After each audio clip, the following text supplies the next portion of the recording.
একটু কাছে গিয়ে আমরা কূপটা দেখি। মুখ বন্ধ করা আছে। আর এই হচ্ছে বীরে শেফা। আর ওইদিকে আরেকটা ট্যাঙ্কি করা আছে, এটা হচ্ছে মেন। ওই ট্যাঙ্কি পাইপ লাইন দিয়ে পানি যাচ্ছে আর কি।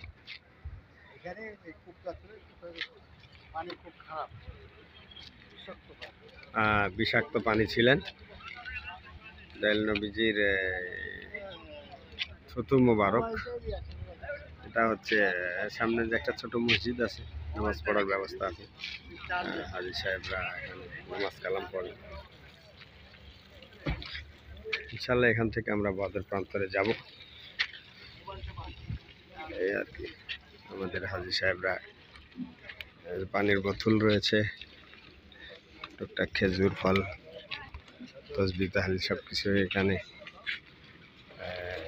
আছে আর কি। পানি নিচ্ছেন এখানে।